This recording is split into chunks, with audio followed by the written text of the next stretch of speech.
नमस्कार, आप देख रहे हैं इंडिया डेली। आपके साथ मैं हूं किरण। जी हां, आज बात एक बार फिर से हम मुसीबत में आशियाने की करेंगे। आशियाना हमारा और आपका सपना है, लेकिन कई बार यही सपना आपके लिए सिरदर्द बन जाता है। जी हां, नोएडा में कई ऐसी सोसाइटीज है जहां फ्लैट खरीदने के बाद लोग पछता रहे हैं। कई ऐसी भी सोसाइटीज है जो सालों से बन ही रही है और उनका काम अभी तक पूरा नहीं हुआ। खरीदार अपनी बारी का इंतजार कर रहे हैं तो कहीं सोसाइटी में लापरवाही का आलम देखने को मिलता है। ऐसे में सबसे ज्यादा परेशान फ्लैट बायर्स को होती है। जी हां, इंडिया डेली हमेशा सामाजिक सरोकार निभाता रहा है, आम लोगों की आवाज को उठाता रहा है। तो ऐसे में ही तमाम फ्लैट बायर्स की आवाज हम बनेंगे। इंडिया डेली ने शुरू की है स्पेशल सीरीज मुसीबत में आशियाना।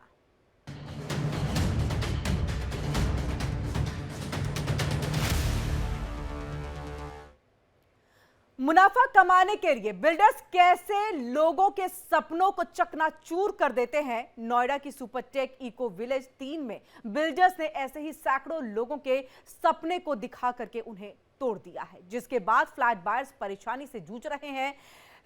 वहां के रहने वाले लोगों का कहना है कि जिन्हें सुविधाएं देने का वादा किया गया था उनके साथ धोखा हुआ है। सुविधाओं की कमी की वजह से लोगों का जीना दुर्भर हो गया है। सोसाइटी में स्विमिंग पूल की जगह खंडहर है, मलबा है। बिल्डिंग की पार्किंग की हालत जर्जर है।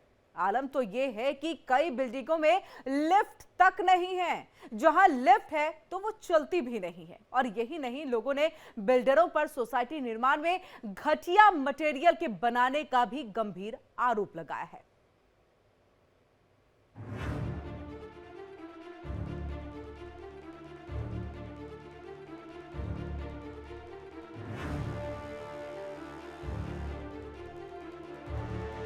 हम लोग इस समय eco village 3 greater Noida extension में हैं। यहाँ की ग्राउंड रिपोर्टिंग कर रहे हैं हम लोग कि रेजिडेंट को क्या क्या समस्याएं हैं।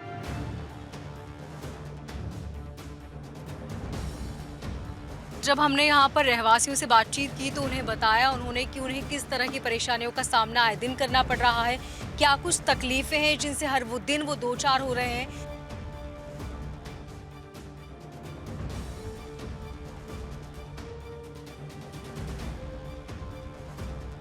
नोएडा ग्रेटर नोएडा में फ्लैट बायर्स की इतनी बड़ी समस्या है। ये लोग प्राधिकरण के तमाम अधिकारी बदले, सरकारें बदली, लेकिन इनकी समस्याएं घटने के बजाय वो बढ़ती चली गई। इंडिया डेली ने फ्लैट बायर्स की समस्या को बहुत प्रमुखता से उठाया है और हर वीक में हम लोग एक सोसाइटी में जाकर के उसको कवर करते हैं कि उनकी क्या समस्याएं हैं और अधिकारियों से इस बात का प्रयास भी करते हैं कि उनकी समस्याओं का निराकरण हो सके। मैंने 2010 अप्रैल में यहाँ पर मकान बुक किया है और करीब 15 साल हो गए और अभी भी मुझे मकान नहीं मिला है और अनकम्प्लीट है। और मैं पिछले 15 साल से फॉलोअप कर रहा हूँ, कोई प्रोग्रेस नहीं। पिछले 12-13 साल से कोई प्रोग्रेस नहीं इसमें और अभी होप कुछ भी नहीं है। बस इसलिए हम चाहते हैं कि यहाँ एनबीसी से आए और हमारा मकान बना के next 1 year 2 year whatever time it will take दे हमें। हम जैसे आज एनबीसीसी के लोग आए हुए थे और यहाँ पे विजिट किया और रेजिडेंट से बात भी, तो क्या बातचीत हुई? बात वो चाहते हैं जब तक हम फेवर नहीं करेंगे उनको ऑर्डर नहीं मिलेगा, उनका ये काम का मतलब कंपटीशन करके कॉन्ट्रैक्ट नहीं मिलेगा। तो हम चाहते हैं कि उनको जितना फेवर हो सके, जहाँ मेल करना जो भी चाहिए हम देने को तैयार हैं और हर बार यहाँ से उसके लिए एग्री है। तो जैसे आपने जो फ्लैट खरीदा था उसका पेमेंट कर चुके हैं पूरा? मैं 85% पेमेंट कर चुका हूँ और लोन चल रहा है मेरा, अभी भी कर रहा हूँ पेमेंट। मतलब लोन भी दे रहे हैं और रह भी कहीं और रहे हैं? जी, अच्छा। रेंट भी दे रहे हैं और लोन भी दे रहे हैं आज की डेट में। जब शुरुआत में आपने घर लिया था उस वक्त आपको क्या सपने दिखाए गए थे और बाद में जो आपने चीज़ें देखी वो क्या प्रॉब्लम आपने फेस की? शुरू में दिखाया गया था कि आपको एक अच्छे कम रेट में और अच्छी सोसाइटी दी जाएगी और अनऑथोराइज्ड जहाँ टावर बनाए गए। उसके बाद में जो प्लान नहीं थे, बहुत खुला स्पेस था, पार्क था, हर चीज़ दिखाई गई थी। बट आज यहाँ कुछ भी नहीं है। खंडहर बना हुआ जहाँ हम खड़े हैं, देख लीजिए आपको दिखाई देगा। ऐसा लग रहा है कि यहाँ एक खंडहर में आके खड़े हुए हैं हम लोग। सो हमारे सपने टोटल टूट चुके हैं, हमारे होप टूट चुकी है। अगर आज की डेट में एनबीसी से आती है तो हमारे लिए एक ऐसा आशा की किरण जाग चुकी है। अब आगे क्या उम्मीदें हैं? ये जो समस्या आप लगातार फेस कर रहे हैं इसको लेकर कितना लंबा वक्त हो गया जब आपने शिकायतें की और सिर्फ शिकायतें की, उसका निराकरण आज तक नहीं हो पाया? शिकायत तो हम 2010 से कर रहे हैं। 2010 में हमने बुक किया और हमें 2020 में इस पोजीशन मिला और वो भी अनकम्प्लीट है, अभी पूरा नहीं है। और बाकी तो ये न क्लब है और न कोई स्विमिंग पूल है इधर, और ये आधा अधूरा पड़ा हुआ है। एनबीसीसी इसको पूरा करे तो सब सही रहेगा। नहीं, जैसे आपका जो किस टावर में आपका फ्लैट है यहाँ पे, D14।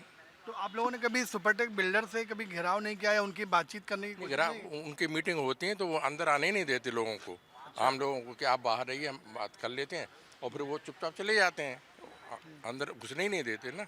और हमने वहाँ किया 58 में किया है। मैंने 2010 में यहाँ पे फ्लैट बुक किया था। 2010 में सुपरटेक ने रोटी कपड़ा और मकान के नाम पे ग्रेटर नोएडा एक्सटेंशन में इको विलेज 1, इको विलेज 2 और इको विलेज 3 में हज़ारों लोगों को सपने बेच दिए और उन सपनों को ना कभी पूरा किया। आज आप देख रहे हैं कि यहाँ पे क्या हालत है। यहाँ पे खंडर में लोग रह रहे हैं जिनको पोजीशन मिल चुका है, वो भी आधी अधूरी सोसाइटी में अव्यवस्था का शिकार है। 2014 में सुपरटेक हमसे और बाकी काफ़ी लोगों से 95% पैसा ले चुका है। 2016 से यहाँ पे उसने कोई ईंट नहीं लगाई है, पैसा लेके और उसके बाद कंस्ट्रक्शन छोड़ दिया। अब क्या हो रहा है कि होम बायर परेशान है, सरकार सुन नहीं रही है और अदालत में मामला पेंडिंग है। उसके बाद होम बायर NCLT कोर्ट में जाते हैं, NCLT DRC में जाते हैं, NCLT में जाते हैं, सुप्रीम कोर्ट में जाते हैं, EOW में गए हुए हैं, उसके बाद रेरा में जाते हैं। EOW में कहाँ पे केस दर्ज कराया और क्या केस दर्ज कराया? EOW में हमने 2019 में पहली FIR करी थी। उसके बाद वहाँ पे 46 FIR हुई, जिसमें से अभी रफली 23 FIR शायद एक्टिव है। और EOW में हम लोग अभी लास्ट ईयर 22 अगस्त को EOW के स्पेशल कमिश्नर शरद अग्रवाल, उनसे भी मिले थे और उनसे हमने यही रिक्वेस्ट की कि ये जो मैटर है इसको उठाया जाए और ये इसमें जो भी फॉरेंसिक ऑडिट कराया जाए, सो दैट कि जितना पैसा यहाँ से साइफन हुआ है, आप ये मान के चलिए कि होम बायर ने 95% पैसा दे दिया, ना वो होम बायर को घर मिला, ना अथॉरिटी को पैसा मिला, ना होम बायर को पैसा मिला, तो ये पैसा गया कहाँ? IRP ने जो अपनी रिपोर्ट दी है उसमें भी रफली 9800 करोड़ रुपए अनमैच्ड है। अब आप ये सोच के चलिए कि 9000 करोड़ रुपए गए कहाँ? ये IRP अपनी रिपोर्ट में इनका कोई उल्लेख नहीं करता। कभी वो बोलता है कि ये पैसा उसमें कहाँ गया है, किसी को नहीं पता है। तो हमारा ये मानना है कि ये पैसा सुपरटेक की 22 कंपनियों में साइफन ऑफ हुआ है। सुपरटेक की बहुत सारी कंपनियाँ हैं जो यहाँ पे इसके बाद में यहाँ पे खुली थी, उसमें पैसा यहाँ पे साइफन ऑफ हुआ। और सुपरटेक के जो 18 प्रोजेक्ट हैं उसमें सभी लोग त्रस्त हैं। आप यहाँ देख रहे हैं कि यहाँ लो राइज है, केवल उन्हीं को लोगों को घर मिल पाया है, बाकी हाई राइज में भी केवल 2 टावर में घर मिला है। 8 टावर के लोग अभी भी परेशान हैं।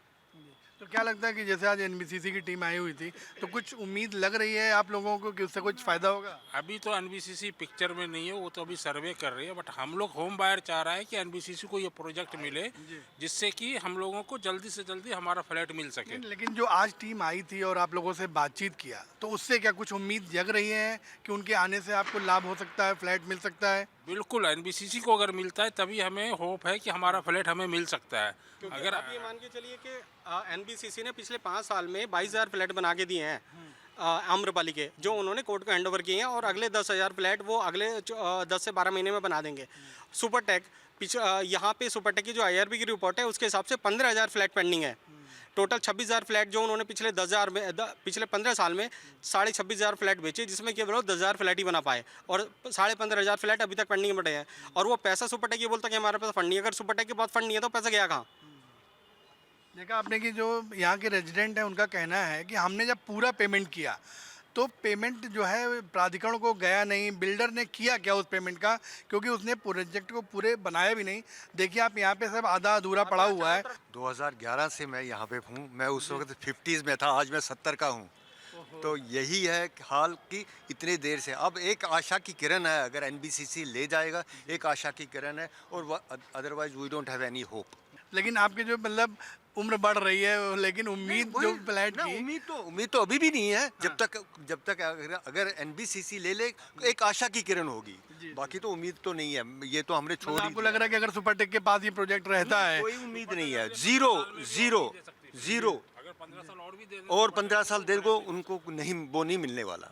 ये सिंपल एज दैट। अभी हमने NBCC को सुना, उनका ये कहना है कि जब हमें अगर मिल भी जाती है पूरी पोजीशन, उसके 6 महीने तो लगेंगे जब स्टार्ट होगा, और उसके बाद 2.5 साल और लग सकते हैं। वो भी तब जब उनके हैंड में ये पूरी चीज़ जाएगी। क्या लग रहा है आपको, क्योंकि अब सब लोग कोशिश तो ये कर रहे हैं। साल कोई उम्मीद तो है ना। अगर सुपरटेक के पास रहा तो अगले 15 साल भी कुछ नहीं होगा। तो 2.5 साल हम we are ready to take this 2.5 अभी साल। हम सारे होम बायर ये चाह रहे हैं कि ये प्रोजेक्ट जो है एनबीसीसी को मिले कोर्ट के द्वारा। कोर्ट में भी हम लोगों ने बोला है, लिख के भी दिया है हर जगह पे, और अभी भी बोल रहे हैं कि एनबीसीसी को कोई प्रोजेक्ट मिले जिससे कि हमें 2-2.5 साल 3 साल में हमें अपना सपना पूरा हो सके, हमें फ्लैट मिल सके। तो जब हमने बुक कराया था तब ऐसा ही था और आज भी ऐसा ही है अगले 10 सालों में। तो एनबीसीसी को ही ये प्रोजेक्ट मिलना चाहिए और जिससे कि हम लोगों को मिले ये तो वो बिल्डिंग है जो इनकम्प्लीट है, कुछ बिल्डिंग जो कंप्लीट हो गई है वहाँ पर क्या परेशानी है? वहाँ पर भी हम लोग यही सुनने में आ रहे हैं कि बेसिक एमिनिटीज़ नहीं है। ऑब्वियसली जब बिल्डर आपका पूरा बिल्डर बायर एग्रीमेंट बनाता है तो उसमें दुनिया भर की आपकी फैसिलिटीज़ आपको प्रोवाइड करने का क्लेम करता है और उन्हीं फैसिलिटीज़ के लिए वो चार्जेस भी करता है, एडिशनल चार्जेस करता है। At the end of the day यहाँ पे या तो फ्लैट्स मिले नहीं हैं, जिसको मिल गए हैं, बेसिक एमिनिटीज़ नहीं है यहाँ पे, तो at the end of the day वो सारा जो बर्डन है लिफ्ट तक नहीं है। सोचो हाई राइज बिल्डिंग में एक बेसिक रिक्वायरमेंट है, आपकी लिफ्ट नहीं होगी तो कैसे लोग अप डाउन करेंगे, राइट? यहाँ पे वो लिफ्ट ही नहीं है। आदमी सोसाइटी में आता है, ऑब्वियसली वो एक्सपेक्ट करता है कि उनको इलेक्ट्रिसिटी मिलेगा, प्रॉपर वाटर वगैरह वो सप्लाई मिलेंगी, बट यहाँ पे ऐसा कुछ भी नहीं है। इन्होंने बैंक्स वगैरह के साथ इनका अपना एक स्कैम पूरा चला हुआ है, राइट? जहाँ पे इन्होंने सबवेंशन एक स्कीम चला के बायर्स को और ज़्यादा लूटा है। मैं भी उसी सबवेंशन का शिकार हूँ। आज की डेट में हम लोग अपना बहुत सारे बायर्स ऐसे हैं जो अपना लोन भी पे कर चुके हैं टू एन एक्सटेंट। मैं यहाँ B2 टावर में जो है पिछले 7 साल से रह रहा हूँ और यहाँ की सारी असुविधा जो है, एक तो मेंटेनेंस जो है, मेंटेनेंस के नाम पे आप कह लीजिए जीरो है। मेंटेनेंस कौन देखता है? मेंटेनेंस भी सुपरटेक का YG एस्टेट है, वो देखती है। और लिफ्ट की जहाँ तक बात है तो लिफ्ट कुछ टावर में जो है, जैसे हमारे इधर अभी नए नए पोजीशन जिस टावर में दिए हैं उसमें एक एक लिफ्ट दिए हैं, पूरा दे दिए हैं बिल्डिंग, और उस 20 फ्लोर में एक लिफ्ट लगा के दिए हैं। 80 फैमिली मान के चलिए कि अभी 80 फैमिली एक टावर में लगभग 80 लोग। हाँ 80 फैमिली। अच्छा 80 फैमिली, और उनके बीच में केवल एक लिफ्ट। और इवन तो वहाँ पानी टंकी नहीं है, ऊपर वाटर हेड टैंक जो होता है। इधर 5 टावर है हमारे, उसमें जो है 2 टावर में वाटर हेड टैंक बनाया, उसी से वो जो 5 का मैनेज कर रहा है। तो आए दिन उसमें परेशानी होती है पानी की कि भैया शॉर्टेज पानी की होती है। और जहाँ तक जो है जिस इधर जो टावर जिनका पोजीशन ऑलरेडी 7 साल से हो चुका है, उनके लिए बच्चे के लिए प्लेग्राउंड नहीं है, बड़ों के लिए प्लेग्राउंड तक नहीं है। आप मान के चलिए कि बास्केटबॉल बनाया, बास्केटबॉल में कुछ सुविधा नहीं है। 2 बैडमिंटन कोर्ट बनाया, बच्चे के लिए कोई सुविधा नहीं है, ग्रीन एरिया नहीं है। और ये जहाँ आप खड़े हैं ये हमारा स्विमिंग पूल और क्लब का एरिया है। ये स्विमिंग पूल है? हाँ, और हम लोग स्विमिंग पूल के अंदर हैं। अब आप समझ सकते हैं क्या है। तो ये सब जो असुविधा है, और सबसे बड़ी असुविधा है जिन टावर में लोग रह रहे हैं उनकी रजिस्ट्री नहीं हुई है। नहीं, जैसा अभी एनबीसीसी के लोगों के सामने और आप लोग जब डिस्कस कर रहे थे तो ये पता चला कि अभी केवल 2 ही टावर में रजिस्ट्री हो सकती है। ऐसा क्यों? क्योंकि उनका जो है कंडीशनल जो सुपरटेक का 2016 में उन्होंने उनका रजिस्ट्री करवाया, उसके बाद और टावर का उन्होंने जो फिनिशिंग वर्क करवाया, और 2016 के बाद 2019 तक में 3 टावर और उन्होंने फिनिश किया, उनका OCCC ले लिया।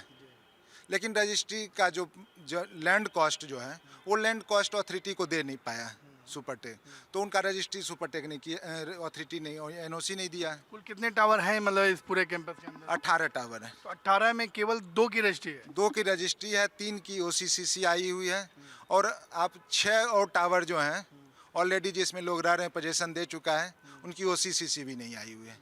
और हमारे करीब 6 टावर ऐसे हैं जिनका स्ट्रक्चर केवल खड़ा है। जैसे अभी बिजली की बात हो रही थी तो पता चला कि 2000 kVA का ही कनेक्शन है। तो इतने फ्लैट्स में तो बहुत ज़्यादा मतलब लोड होना चाहिए, तो 2000 kVA में कैसे बिजली चल रही होगी? इसमें बिजली जो है अब किस हिसाब से क्या दे रहे हैं ये सुपरटेक ही जानता है। अभी जब बिजली चली जाती है कम से कम 15 से आधे घंटे लाइट रहती नहीं है।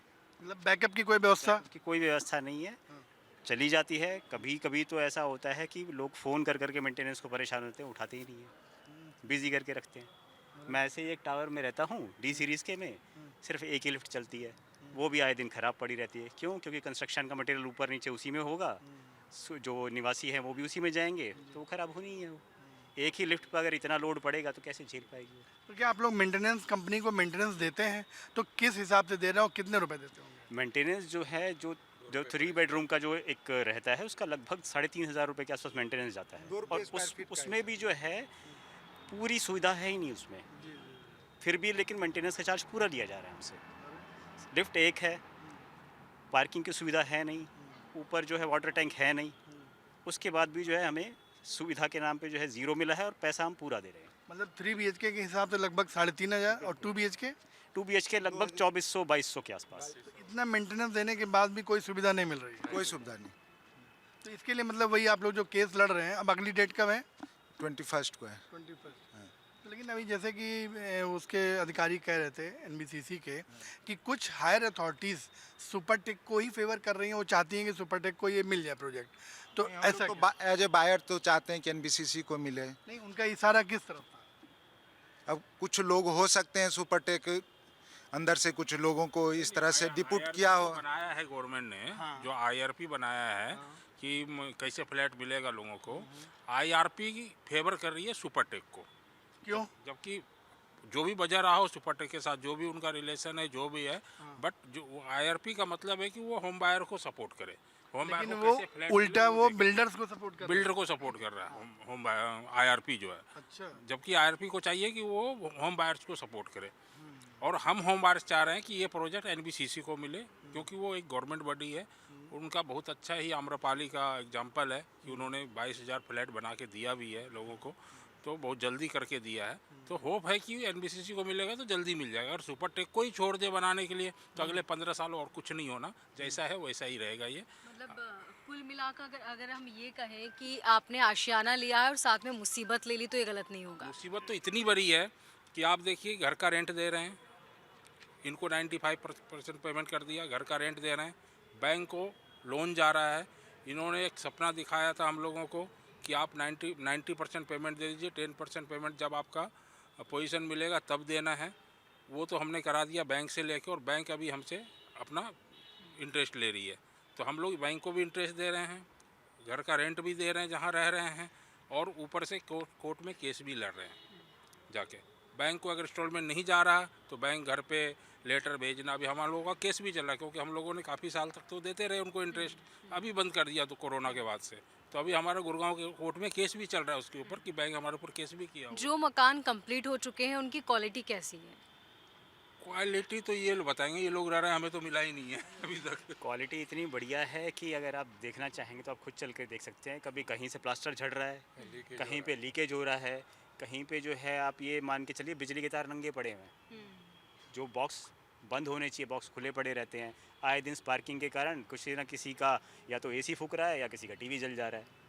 जब बोलें तो प्रोजेक्ट वाले बोलते हैं कि अभी हमारे हाथ से बाहर है, इसमें बहुत खर्चा आएगा, अभी हम नहीं कर पाएंगे, थोड़े दिन चलाओ बाद में करते हैं। ये सर, आसान शब्दों में अगर हम समझें कि जब भी हम किराए से भी अगर मकान लेते हैं तो कोई भी समस्या होती है तो हम किराएदार को कहते हैं कि ठीक करवाइए, लेकिन यहाँ पर आपने इतना रुपया दिया है, मकान लिया है, जो समस्या होती है उसका निदान कैसे होगा? निदान तो होना ही नहीं है इसका जब तक सुपरटेक हो गए यहाँ पे। जो सुपरटेक छोटी छोटी जाएगा, प्रॉब्लम्स होती है वो आप किसे बताते हैं? वो मेंटेनेंस को बताया जाता है, जो मेंटेनेंस YG एस्टेट्स देखता है, लेकिन वो भी अपने हाथ खड़े कर देते हैं। वो कहते हैं कि ये हमारे अंडर नहीं है, प्रोजेक्ट जो है वो देखेगा। प्रोजेक्ट वाले बोलते हैं जी हमारे हाथ में तो कुछ है ही नहीं, सब कुछ तो रुका हुआ है, हमारे पास लेबर्स भी नहीं है, पैसे भी नहीं है, तो आप प्लीज़ हमें परेशान ना कीजिए। यहाँ पे खुद मेरे ख्याल से 2 या 3 एम्प्लॉयज़ बैठते हैं उनके लिए। जैसे अभी आपकी बैठक में हम लोग सुन रहे थे कि जैसे आप लोगों को मेल करना है NBCC को अपने फेवर में उनको काम दिलाने के लिए, तो ये भी सुनने में आया कि सुपरटेक शायद कुछ फेक मेल भी कर रही है अपने फेवर के लिए। उसमें क्या है कि काफ़ी सारे ऐसे जो सुपरटेक के पहले एम्प्लॉय रह चुके हैं, अच्छा। उन्होंने ही एक मुहिम सी चलाई थी कि भाई हमारे जो हैं डायरेक्टर जो हैं वो जेल में हैं, तो आप प्लीज़ इस पे साइन कर दीजिए, वो बाहर आएंगे तो काम हो जाएगा। उसी के बिहाफ पे वो एक लेटर सा उन्होंने करवा के सबसे साइन करवा लिया। अब उसी के ऊपर फेक वो कुछ लगा के फॉर्ज करके वो उनको बोल रहे हैं कि नहीं ये तो है, आपने इसलिए साइन करा है कि सुपरटेक ही रहे इसमें। मतलब सुपरटेक को फेवर दिखा रहे हैं कि जो रेजिडेंट है वो सुपरटेक को फेवर कर रहा है। देखा आपने, सुना अभी यहाँ के जो रेजिडेंट हैं उनकी समस्याएं। अब हाल देखिए कि ये जो है यहाँ पे केवल एक सरिया पड़ा हुआ है, अगर कोई रात में इधर से गुजर जाए तो कितना बड़ा हादसा हो सकता है। गाड़ियाँ खुले में हैं, कोई सुरक्षा की कोई व्यवस्था नहीं है यहाँ पे, और रेजिडेंट इन सुरक्षा की मांग करते करते काफ़ी साल से अब न्यायालय की शरण में हैं। उनको लगता है कि अब न्यायालय से शायद कुछ उम्मीद हो सकती है, और अगर एनबीसीसी को ये प्रोजेक्ट हैंडओवर हो जाता है काम के लिए या उस प्रोजेक्ट को पूरा करने के लिए, तो शायद इनका जो ये ग्रेटर नोएडा एक टेंशन है, जिसको एक्सटेंशन को अगर एक टेंशन कहा जाए तो गलत नहीं होगा, तो शायद ये टेंशन ख़त्म हो जाए और इनको अपने सपनों का घर मिल सके। इंडिया डेली के लिए संतोष पाठक, कैमरामैन अनूप के साथ, ग्रेटर नोएडा।